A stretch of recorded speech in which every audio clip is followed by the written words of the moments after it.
Hey everybody, welcome to the channel, True Crime Stories. If you're new to the channel, please hit that like button and subscribe so you can hear more. Thanks for stopping by.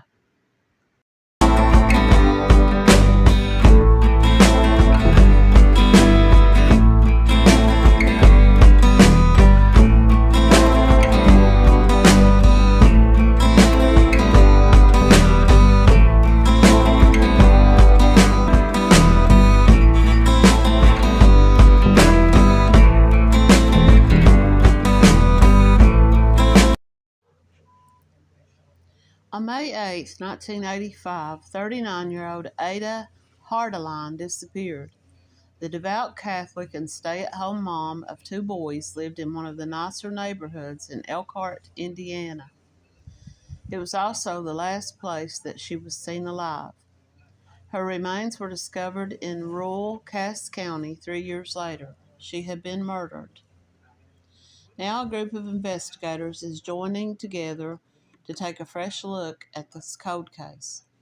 Investigators from the Elkhart County Prosecutor's Office, Indiana State Police, the Cass County Sheriff's Department, and the Elkhart City Police Department will review the evidence and re-interview people. The team will also submit more physical evidence to the Michigan State Crime Lab with the hope that new technology can find DNA not previously detected. But in order to solve this case, police need more information from the public. Who was Ada? I would describe her as a very caring person. She cared about the people around her. She was very grounded, said her son Jeff. It was as if she just vanished. Her son Jeff says, I remember coming home that day and she wasn't home. I remember that was very unusual. Her sons say that she was a devoted wife and mother and that she was quiet and kind. She stayed busy at the YMCA and at the church. She was always there for her children. So the day that he came home and she wasn't there, it was just unusual. All of her stuff was left behind and nothing was missing from the home. Nothing was out of place. It did not look like anyone had entered the home. There had been no signs of a struggle. There was only one clue. Earlier that day, Ada and her niece heard a noise outside of the house. The niece described the sound as being something very strange. So they got up to go take a look, but they couldn't find anything. To this day, investigators think that noise is tied to her disappearance. 3 years after she disappeared, Ada's remains were found in a rural area. Mushroom hunters scouring an area off of Birch Road north on US 12 called police when they found bones along a steep hillside. Ada's wedding ring was found among the remains, but police say there were no clothes or shoes or nothing there. She had been beaten to death. Her skull and jaw had been fractured. They don't know if Ada was killed there along that hillside or if her body was dumped there after her murder. Investigators believe that whoever killed her might have had a connection to that area. There are a few individuals that they are looking at that might have a connection. But all these years later, everyone agrees that there are people out there that know something. Someone knows who took her and why. Investigators say when this happened all those years ago, there was a lot of rumors that circulated. Some people rumored that the mob was involved. Also, a witness told police that he saw a large blue car parked just down from her house that day and a man wearing a hat talking to Ada in the front yard. They were never able to confirm this or ID anyone.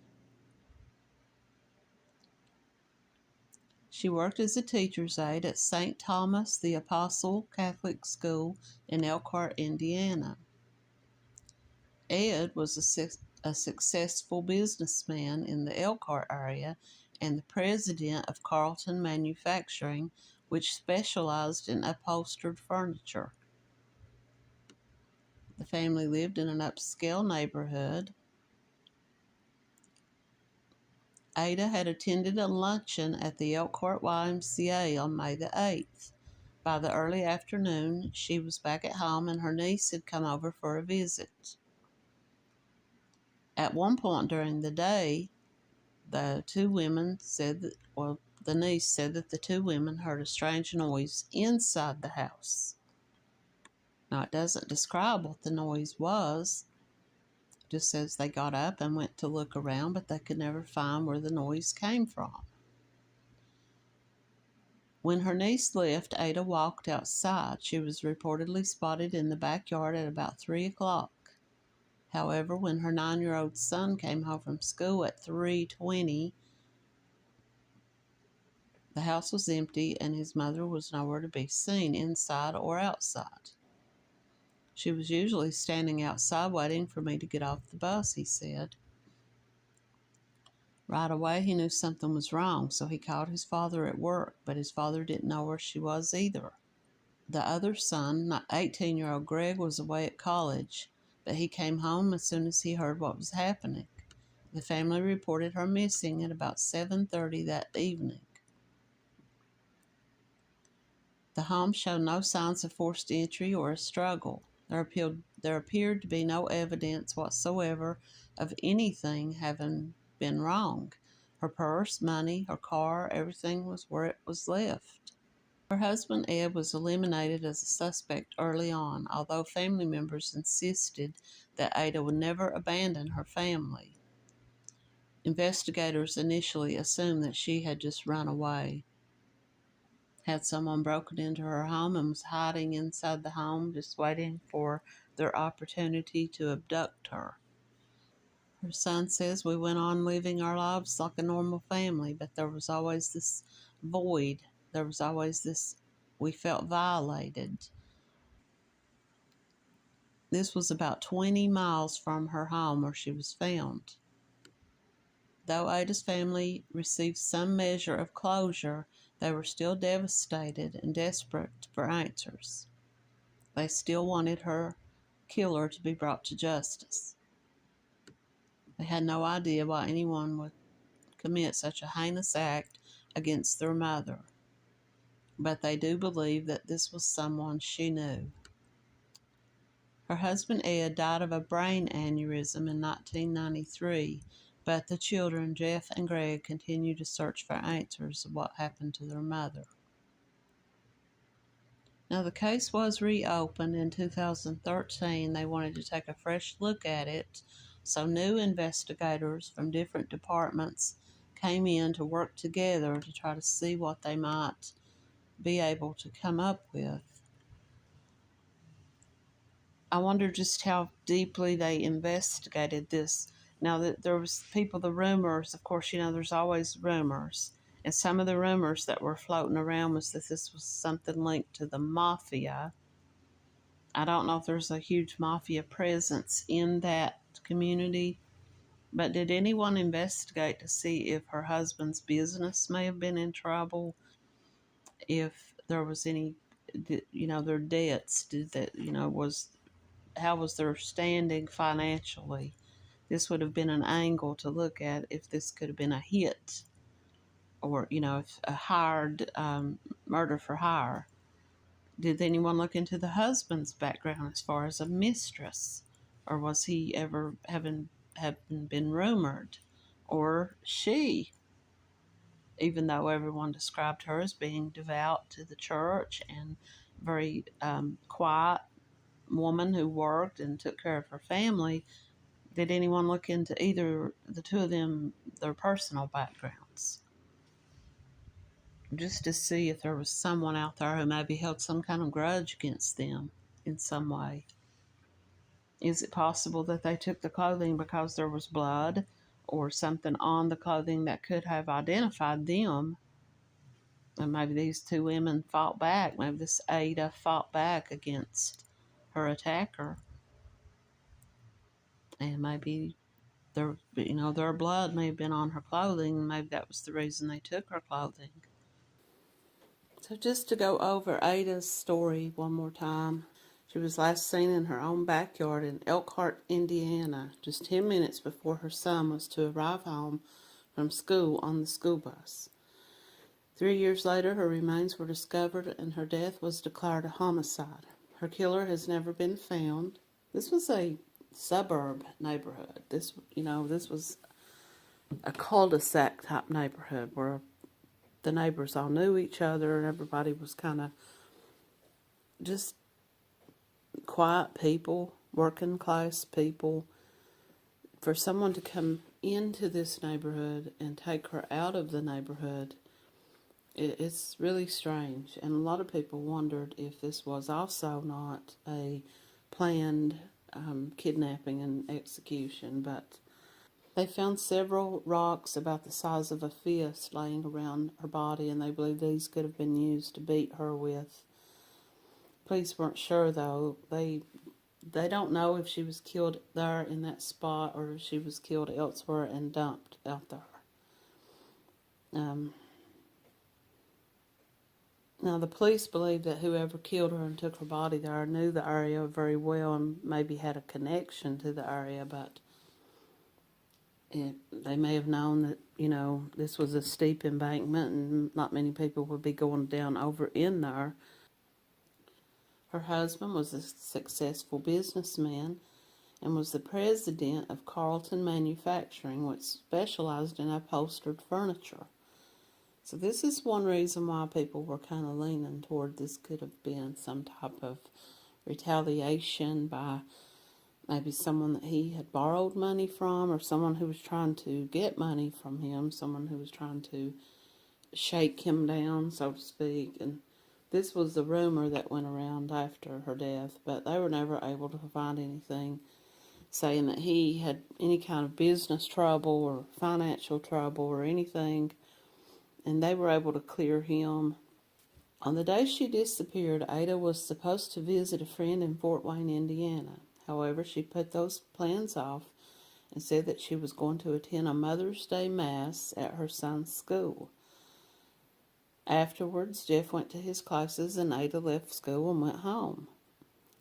Her niece Susan was in town for a job interview and stopped by to visit, and the two women got a ride from a friend named Judy, and they went to lunch at the local YMCA. And the niece says that the two of them came back to Ada's home at around 1:30 p.m.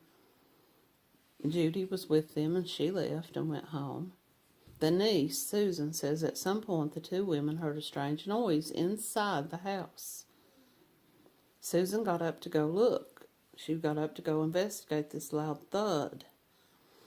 And Ada, the two of them searched the home and the yard, and they were unable to find the source of this noise.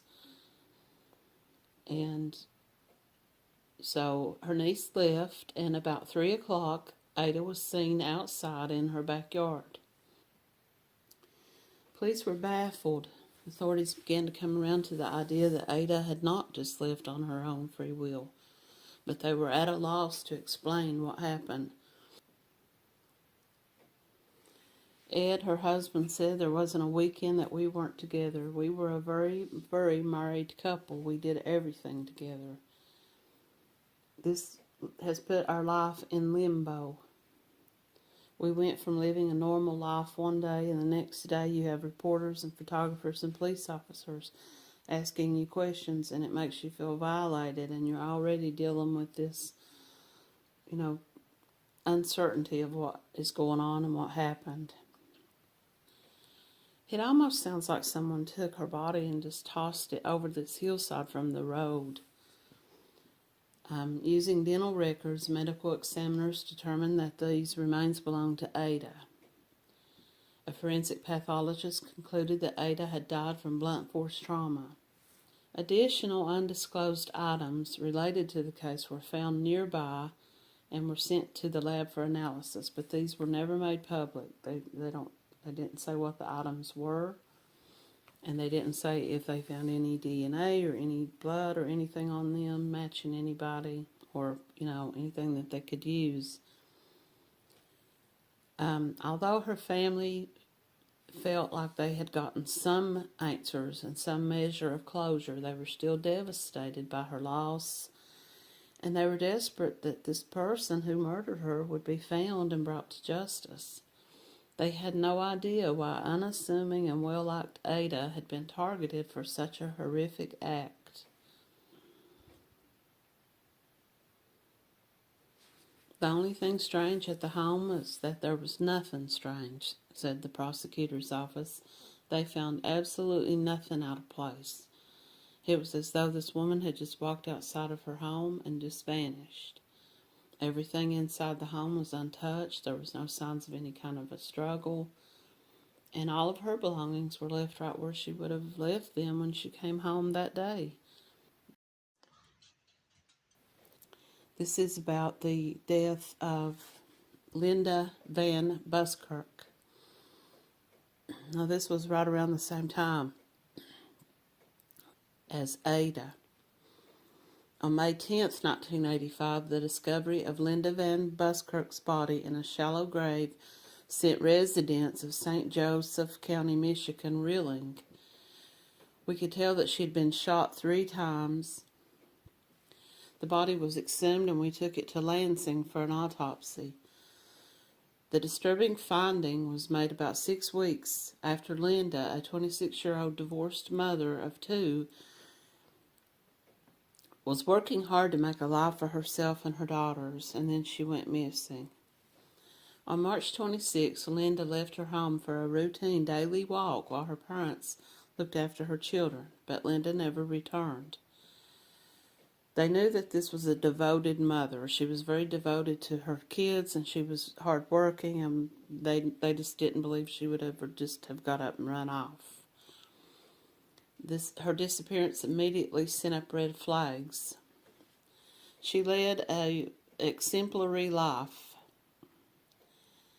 Officials learned that a local resident's 10-year-old Todd Terrell had heard gunshots that day that Linda went missing. The young witness told police that he had seen a man dragging something out of a ditch and putting it into the trunk of his car. He thought it was a deer, but officials noted that it wasn't hunting season. Investigators asked Todd to bring them to the spot where he saw the vehicle and the deer. Officers turned up blood at the location. It was collected for analysis to determine if it was animal or human. Hollow point shell casings, commonly used by law enforcement, were also found at the scene. Todd had told police that the man he had seen was driving a dark-colored hatchback. An alert on the car was distributed to local and state police. So now, back then at this time, and maybe even still today, sometimes law enforcement would use hypnotists to try to get information from people, and this is what they did to this 10-year-old child. We had to do everything we could. We knew everybody was looking for Linda and wanted answers, so we thought this was just one more possibility of getting those answers. Authorities decided to hypnotize Todd to see if he could stir up some memories. Under hypnosis, Todd was asked what he saw the man dragging, and his chilling answer was a girl. But now keep in mind, he was already aware that a woman was missing at this point, and he had been asked questions. They probably had asked him, had he seen a woman out walking. People in the neighborhood and on the news were talking about this, and so this idea was already in his head. So whether or not this was something he had suppressed, or if it was just something that he assumed. He didn't know if Linda was dead or just missing. Nonetheless, the search for a dark hatchback expanded into neighboring counties, and more people stepped in to help.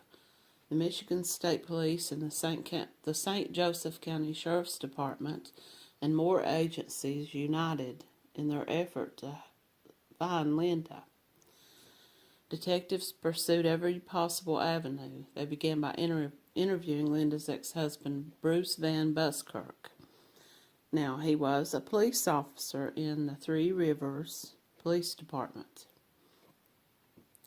They had had a very rocky divorce. It was not amicable. There were issues involving the custody of the children. There was a dispute over the custody. What's more, because he was a police officer, Bruce had access to hollow point bullets.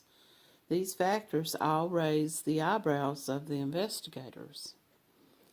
Officer Van Buskirk claimed he was on patrol at the time that Linda vanished, but he had nothing to back this up with. Once again, 1985, this was before they started using police cameras and, tracking on police officers and everybody, basically. We just waited to see how this would turn out. 3 days after Linda went missing, the test results of the blood came back that it was human. Police knew they were now chasing a homicide case.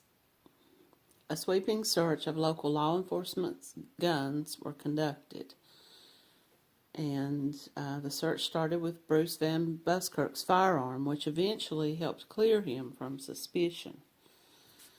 Sheriff also interviewed Jim Briney, who made his home available to Linda and her 2 children. Briney had an airtight alibi that cleared him as a suspect. At the same time, investigators continued to seek the assistance of their lone witness, Todd, and a sketch artist came in to work with Todd to help come up with a drawing of this man. The sketch was circulated to the media to help rustle tips, but about 6 weeks passed with no tips. Then, on May the 10th, Linda's body was found by a worker in a remote area outside of the village of 3 Rivers. Her identity was confirmed through dental records, and the autopsy was able to rule out a sexual assault, but she had been shot 3 times in her arm, shoulder, and head. This was not something that was done in a fit of rage or self-defense. This was an execution, investigators said. So did they consider the fact that just because her husband had a good alibi, that maybe this was a hired execution? For Linda's loved ones, the report of Linda's violent end was devastating. Investigators focused on the remote burial site, which suggested the crime was committed by someone familiar with this area. Police continued to canvass the community for witnesses. During one of these interviews, a local gas station attendant remembered seeing 25-year-old Ricky Moore. Now, he was an auxiliary police officer from Minden, and he remembered seeing him on the same day that Linda disappeared. His father was also in law enforcement. When he was interviewed by police, Ricky admitted that he knew Bruce Van Buskirk and had sold him a car. He claimed he had never met Linda. Ricky's car didn't match the description of the vehicle seen that day, and Ricky agreed to let police search his car, which turned up no evidence of blood, hair, or anything else of Linda. Despite this, Ricky's access to firearms and knowledge of the area kept him on the top list of suspects. Officials' next step was to go to his house and get his gun. At first, Ricky protested this, and then eventually he handed over his firearm. The gun was sent out for testing, and police obtained a search warrant for Ricky's residence, where they found hollow point bullets. On May the 17th, 1985, Ricky appeared in a lineup, but Todd was unable to pick him out of this group. It was a disappointing blow for investigators, but on June the 6th, Ricky's gun was found to be the one used to kill Linda. Ricky was charged with murder, but claimed he was innocent. To back that up, he agreed to take a polygraph. The results show that he was untruthful when he was asked if he had murdered Linda. Investigators could only speculate about Ricky's motives for killing Linda. They thought at first that she might have rejected his advances, and that maybe he had tried to go out with her, or maybe he had planned to kidnap her and assault her. They thought that he could possibly have planned to kidnap her and take her elsewhere to attack her, became afraid, or maybe she put up too big of a fight, and but by him shooting her 3 times, and they said this was an execution. I'm still sticking with the possibility that this could have been a hired hit. I would have looked into any money maybe that had been taken out of this husband's bank account or anything like that, but Ricky waived his right to a trial by jury and was tried in front of the judge. He pleaded not guilty by reason of insanity. On May 13, 1986, the judge delivered a guilty verdict of murder in the first degree. He was sentenced to life without parole and was placed in the Muskegon Correctional Facility in Michigan. So this Jim Briney, as far as I could find, there was nothing romantic between him and Linda. He had offered his home. He traveled for work and he wasn't there quite a bit. So he offered his home to Linda and her 2 daughters. And they had met in church. They knew each other from church. And he was friends with her parents through church. And whether or not he had a romantic interest in her, there was nothing to indicate that was, that there was anything going on between them. I don't think that police looked at him. I think they did talk to him, but I don't think they really considered him a suspect. I believe, this is just my own thoughts on this, reading through and watching some videos on this case. I truly believe that this was a murder for hire plot. The only other explanation that I can come up with is this man, this Ricky Moore, had met Linda. He claimed that he had never met her, but he did say that he knew her husband and that he had sold her husband a car. It could be a possibility that he did meet her and that he set his sights on her, that he found out that they were separated, going through a divorce, or had already gone through a divorce. Maybe he had approached her to, show that he was interested in her and she wasn't interested in him. And he just kind of started following her and watching her and learning her routine and found out where she would be at certain parts of the day and planned his kidnapping of her. Maybe he planned to kidnap her and assault her, and it just all fell apart. Maybe she put up more of a fight than he realized. Other than that, I would say that being the fact that she had gone through her marriage had been rocky. They said that infidelity on her husband's part led to her leaving her marriage, that there had been a lot of problems within the marriage for a long time, and she finally decided to leave and take the girls. And this could be, maybe he found out that she was in her, living in this man's home and assumed that they were in a relationship. And maybe out of jealousy, he planned this. I don't know.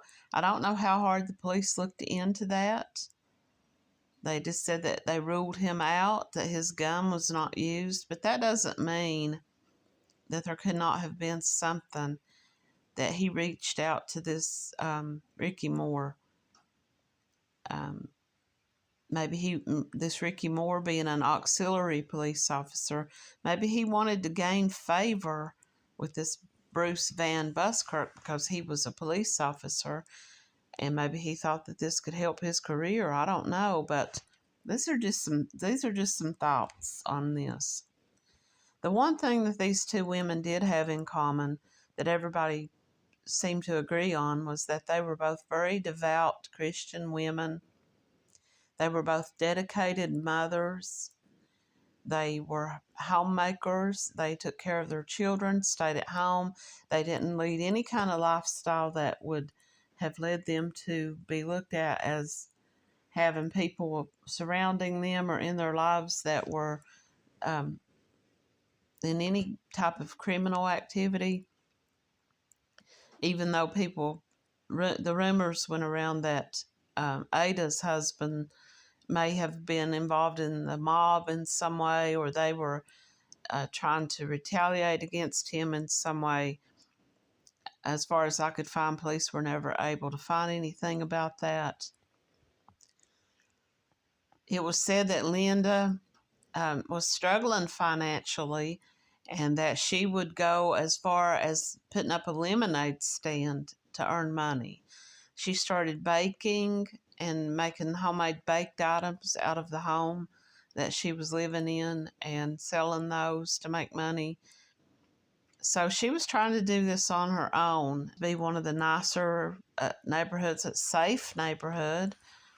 And Linda, while she came from a nice family background, a Christian background, she didn't drink or use drugs or anything like that. She didn't go out on dates or anything. She took care of her kids and she worked.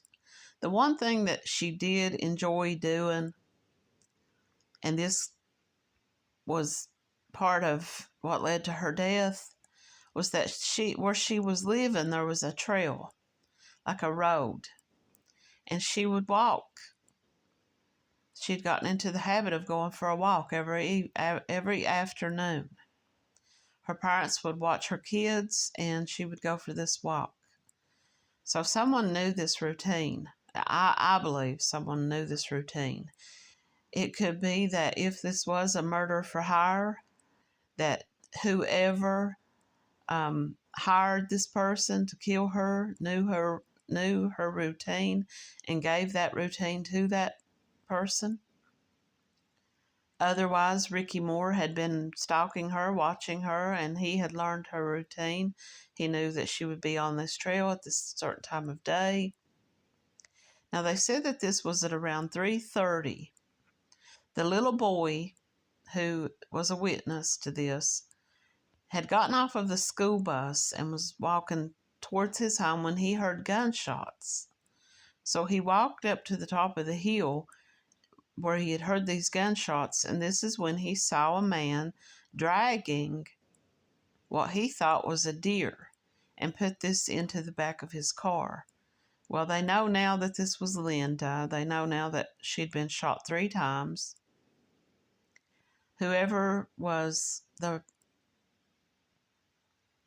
this Ricky Moore had waited on her on that trail that day, and when she got to a place where he knew that he thought that there were no witnesses around, he shot her, put her into the trunk of his car, took her body on they said it was located on the other side of the county, and an electricity repairman worker was out working that morning, and he noticed that the ground looked to be freshly dug up. He noticed there was a lot of flies blowing around that area. The ground looked very soft and wet, so he went over to inspect, and he saw what he thought was a pair of blue jeans. And he began to pull these and kind of move the ground around. This is when he saw human flesh. And he went and got in his truck. There were no cell phones in 1985.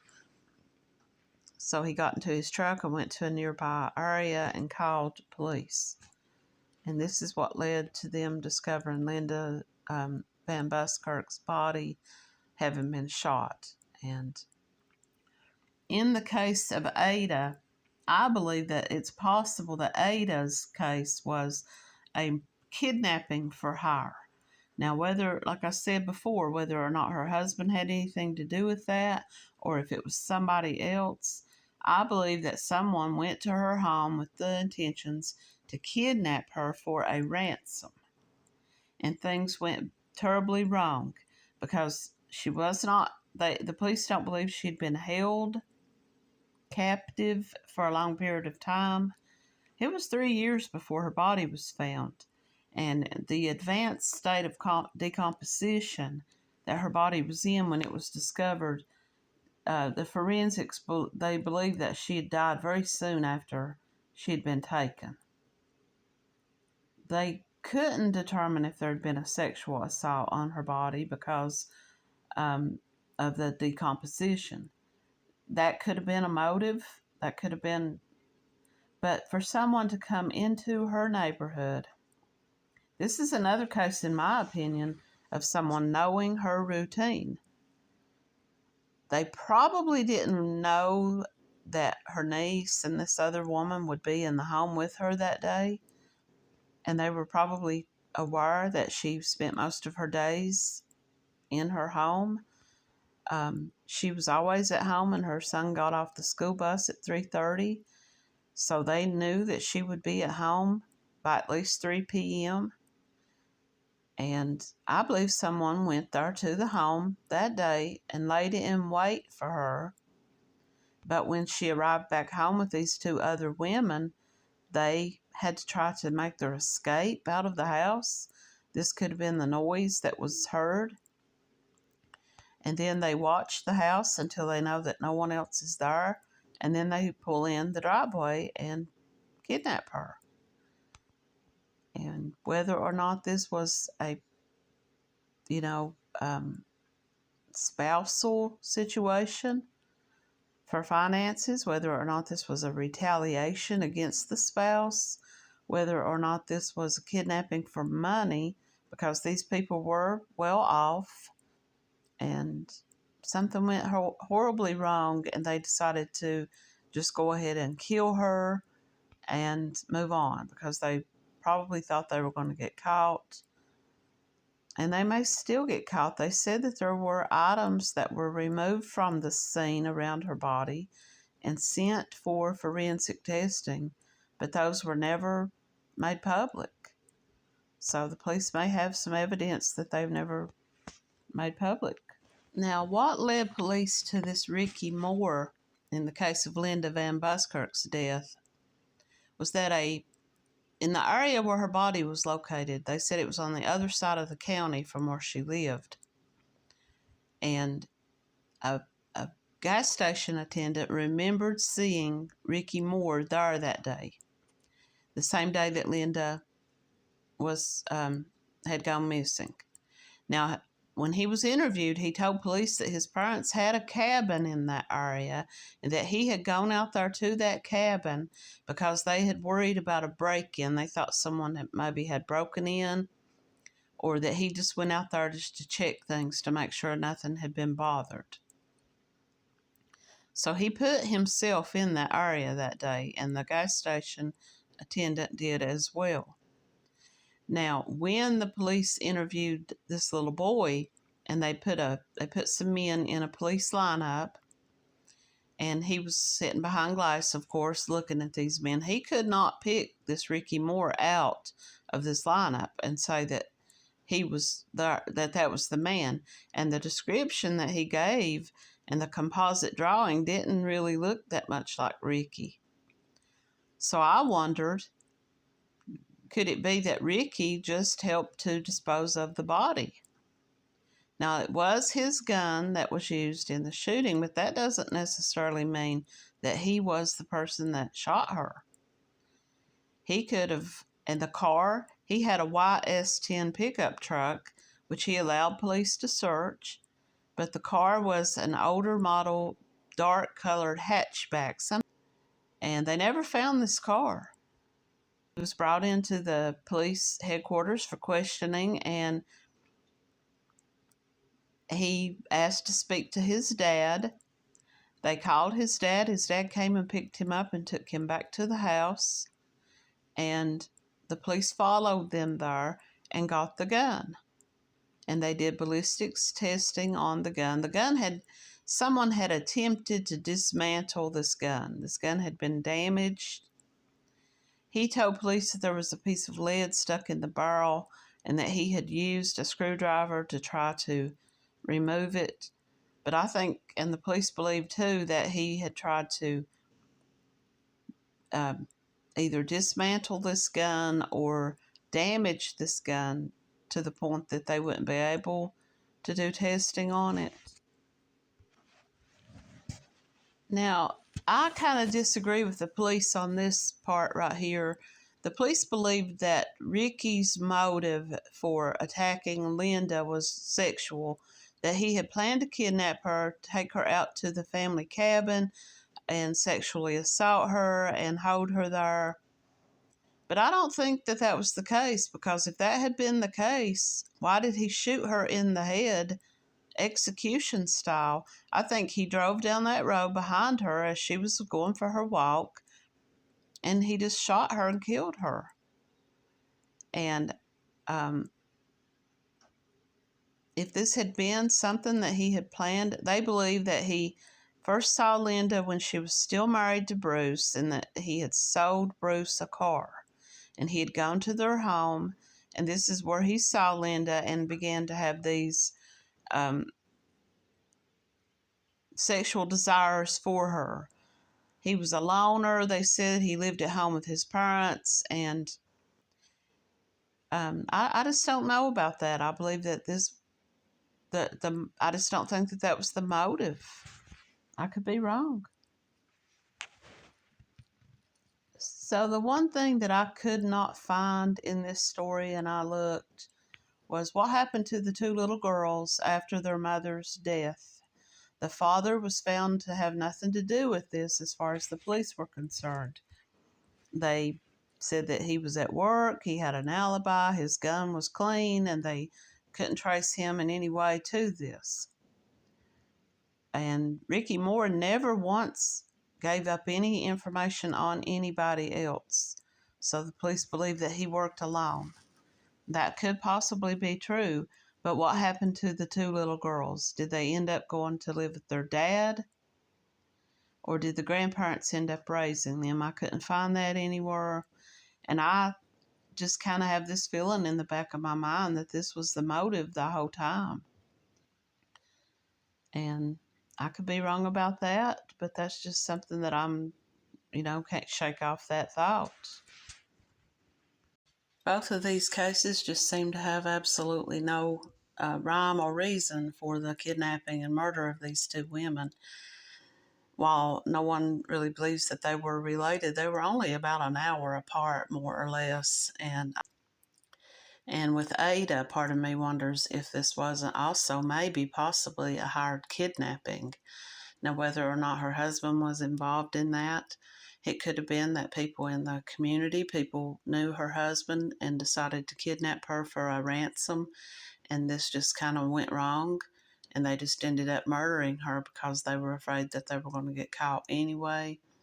And it could have been that it was someone that she knew, and that they knew if they let her go that she would go and tell the police. I will continue to watch these two stories, and if I ever see any more updates or anything newer on those two cases, I'll come back and do a follow-up. Thanks for watching.